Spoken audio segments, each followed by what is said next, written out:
एक बड़ी खबर और बता दें जल्दी से दर्शकों को, पोलैंड मिसाइल अटैक पर जेलेंस्की फंस गए हैं। नाटो ने जेलेंस्की के दावों को नकार दिया है।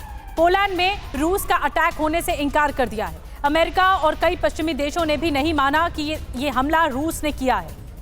तो ये एक तरह से विरोधाभास नजर आ रहा है, क्योंकि जेलेंस्की कुछ और कह रहे हैं, एक अलग लाइन पकड़े हुए हैं, और दूसरी तरफ अमेरिका और नाटो देश कुछ अलग कह रहे हैं। आइए अब आपको दिखाते हैं कि पोलैंड में गिरी मिसाइल पर कैसे एकदम विरोधाभासी बातें सामने आ रही हैं। नाटो और पश्चिम के कई देश कुछ और कह रहे हैं, तो जेलेंस्की ने कुछ और ही लाइन पकड़ी हुई है। और जल्दी से आपको बता देते हैं मिसाइल स्ट्राइक पर नाटो वर्सेस कैसे जेलेंस्की सामने आया। देखिए नाटो चीफ क्या कह रहे हैं। नाटो चीफ कह रहे हैं कि पोलैंड हमले में रूस का हाथ नहीं है। सीधे सीधे उन्होंने इस बात का खंडन कर दिया है कि इसमें रूस का इन्वॉल्वमेंट नहीं था। तो जेलेंस्की कह रहे हैं कि पोलैंड में गिरी मिसाइल यूक्रेन की नहीं थी। तो जो आरोप थे, जेलेंस्की अपने आप को पाक साफ बता रहे हैं। ये जूस और आइसक्रीम शॉप चलाते हैं और हर महीने 3 लाख तक कमाते हैं। आपको शुरू करना है, इनसे सीखना है, तो फ्रीडम ऐप को अभी डाउनलोड कीजिए। की तरफ से कहा गया है कि हमने ऐसा नहीं किया, हमारी मिसाइल नहीं थी। अब नाटो चीफ का क्या है, शायद वह यूक्रेन की एयर डिफेंस मिसाइल थी।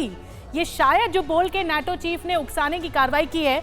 तो जेलेंस्की कह रहे हैं ये Ukraine air defence system missile की नहीं थी। तो ये साफ तौर पर जेलेंस्की ने इसका इनकार कर दिया और उन्होंने खंडन कर दिया सब बातों का। नाटो चीफ कह रहे हैं जांच के बाद ही आखिरी नतीजे पर पहुंचेंगे। तो एक क्वेश्चन मार्क जरूर उन्होंने खड़ा किया है कि इसकी इन्वेस्टिगेशन होना चाहिए। जेलेंस्की कह रहे हैं कि मुझे इस बात में कोई संदेह ही नहीं है कि ऐसा हमने किया ही नहीं है, ये काम रूस का है। जेलेंस्की एक तरफ से इशारा कर रहे हैं, लेकिन नाटो इस बात को खंडन कर रहे हैं। लेकिन जानबूझकर हमले के सबूत नहीं हैं और ये हम ऐसे इल्ज़ाम नहीं लगा सकते जानबूझकर रूस पर जब हमले के सबूत ही नहीं है। तो इसके लिए इन्वेस्टिगेशन होना चाहिए। जेलेंस्की कह रहे हैं कि यूक्रेन की मिसाइल होने का जो दावा है वो सरासर गलत है, हम इसे नहीं मानते हैं। नाटो चीफ वैसे घटना की जिम्मेदारी रूस पर भी जाती है, ये भी क्वेश्चन मार्क के जरिए नाटो चीफ का कहना है। तो जेलेंस्की का कहना है कि मिसाइल यूक्रेन की थी तो सबूत देने चाहिए। अगर ऐसा कहा जा रहा है कि मिसाइल यूक्रेन की थी तो फिर सबूत दीजिए कि यूक्रेन ने ऐसा काम किया है। मैं अस्थाना जी आपके पास आ रही हूँ, major general retired SB Asthana हमारे साथ हैं। अस्थाना जी, आपको क्या लगता है कि ये जेलेंस्की अपने ही ट्रैप में फंस गए हैं? क्यों आखिर इस बात का हुआ बनाने की कोशिश हो रही है कि पोलैंड की तरफ जो मिसाइल दागी गई वो यूक्रेन की नहीं थी, रूस की थी? इस फाइट की बजाय ये रणनीति या इस बात में दिमाग लगाना चाहिए कि जीतना कैसे है रूस से? देखिए, ये जो इनकी बातचीत चल रही है नाटो की और जेलेंस्की की, ये एक तरीके से अभी इनको समझ में नहीं आ रहा है कि इसको कवर कैसे किया जाए। जाहिर है रूस ने तो कि ये मिसाइल नहीं हो सकती, इसीलिए कि अगर मिसाइल हो भी रूस की तो भी ये एक इनएडवर्टेंट मिसाइल होगी, क्योंकि जिसे बोलते हैं कभी टारगेट मिस हो जाता है और जहां पे ये गिरी है मिसाइल वो एकदम बॉर्डर के साथ है।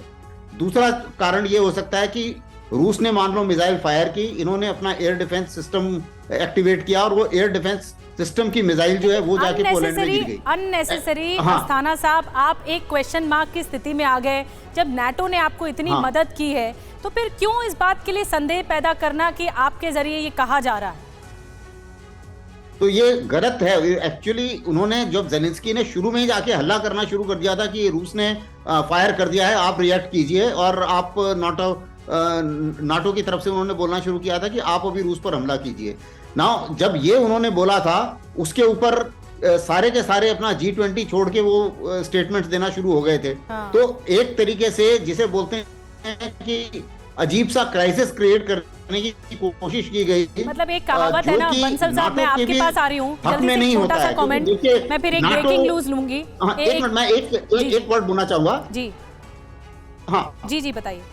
कि नाटो है, नाटो खुद भी रूस से नहीं लड़ना चाहता, और जब तक ठोक बजा के उन्हें ये पूरा भरोसा नहीं हो जाएगा कि रूस ने जानबूझकर हमला किया है, तब तक नाटो रिएक्ट नहीं करेगा। तो अगर भरोसा बंसल जी हो भी गया, रूस भी ये नहीं चाहेगा। आप एक बात बहुत अहम कह रहे हैं बंसल साहब, मैं आपके पास आ रही हूँ। अगर भरोसा हो भी गया कि अटैक रूस ने किया है तो भी नाटो कुछ नहीं कर पाएगा। तो यहाँ तो जेलेंस्की अपने पैर पे ही कुल्हाड़ी मारते हुए दिख रहे हैं, क्यों कर रहे हैं सब? नहीं, देखिए ऐसा नहीं है। अगर रूस डायरेक्ट किसी नेटो देश पर हमला करता है तो नेटो का कलेक्टिव सिक्योरिटी मैकेनिज्म एक्टिवेट हो जाता है और नेटो हैज टू रिएक्ट। तो नेटो उसका कुछ ना कुछ प्रतिक्रिया अवश्य करेगा, इसमें कोई शक की बात नहीं है। और मेरे ख्याल से ज़ेलेंस्की ऐसा इसलिए कर रहे थे कि जिससे नेटो जो है रशिया के ऊपर और ज्यादा दबाव बनाए। लेकिन जैसा मैंने कहा, इस वक्त युद्ध दोनों ही देशों को नुकसान पहुंचा रहा है, लेकिन स्थिति ऐसी है कि ज़ेलेंस्की कह रहे हैं हम पूरी जमीन खाली कराएंगे। रशिया भी अब इस स्थिति में नहीं है कि पुरानी जैसी स्थिति हो जाए। एक समय था जब शुरू में युद्ध हुआ था तो ज़ेलेंस्की बात करने के लिए तैयार थे, एज इट इज मिन्स्क के अकॉर्ड पे भी कायम थे। लेकिन अब स्थिति ऐसी है कि उनको लगता है शायद कि वो सारी जमीन छुड़ाने में कुछ हद तक सफल हो जाएंगे, तो बीच बचाव की जो स्थिति है, लेकिन नाटो चीफ ने इस बात को रूल आउट नहीं किया है। दबाव डाल रहे हैं बंसल साहब और अस्थाना साहब, नाटो ने इस बात को रूल आउट नहीं किया है कि ये अटैक हो सकता है रूस करवा दे, लेकिन इसकी जांच होनी चाहिए। ये जूस और आइसक्रीम शॉप चलाते हैं और हर महीने 3 लाख तक कमाते हैं। आपको शुरू करना है, इनसे सीखना है, तो फ्रीडम ऐप को अभी डाउनलोड कीजिए।